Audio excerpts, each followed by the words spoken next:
Les Américains et les fantoches ont envoyé des équipes de sabotage, instruits, équipés par les Américains, etc. Et nous les avons pris.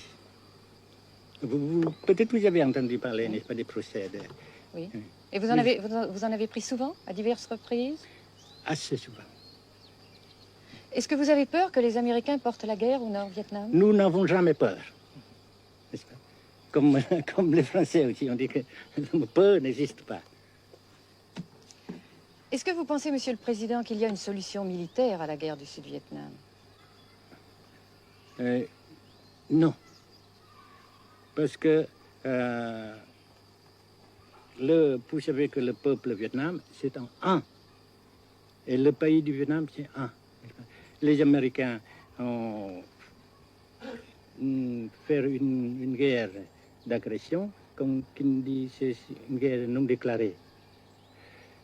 Et, comme vous savez aussi, vous avez pu lire dans la presse, n'est-ce pas, bien, mondiale, que plus la guerre prolonge, plus les Américains et leurs valets, n'est-ce pas, comment dire ça,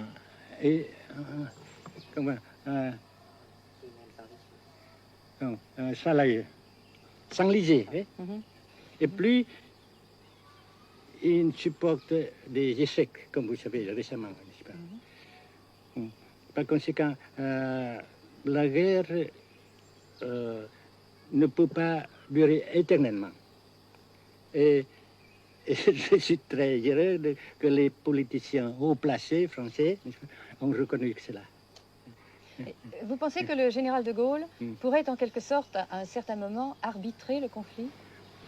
Arbitrer, qu'est-ce que vous comprenez par le mot arbitraire? Nous ne sommes pas des équipes de football.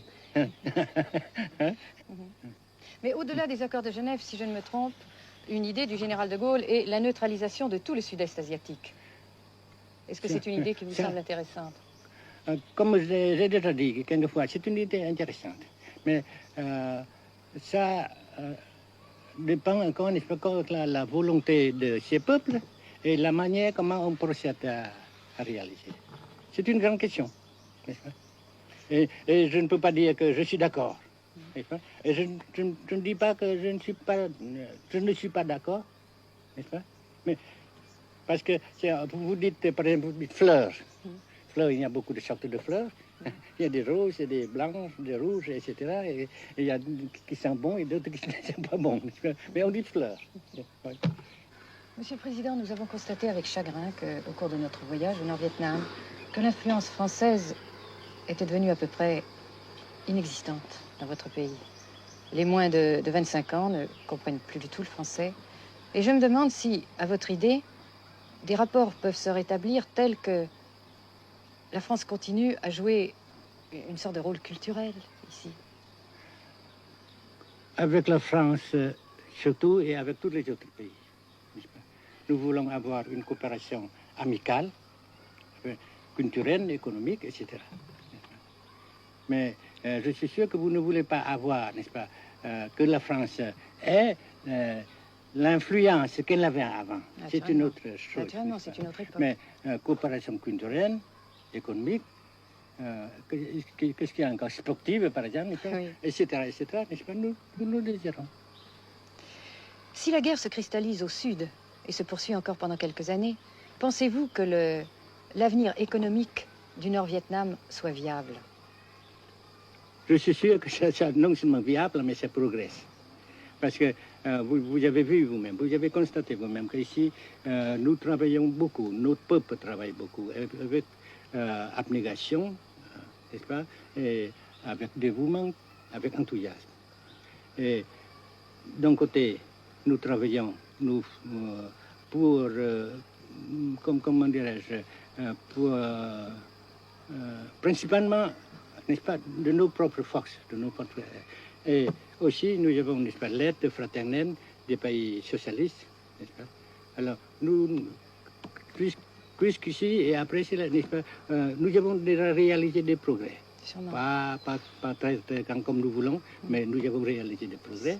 Et dans l'avenir, nous progressons de même. Mais vous mentionnez là l'aide des pays socialistes. Est-ce que cette aide ne s'est pas trouvée légèrement compromise à la suite du conflit idéologique entre la Russie et la Chine?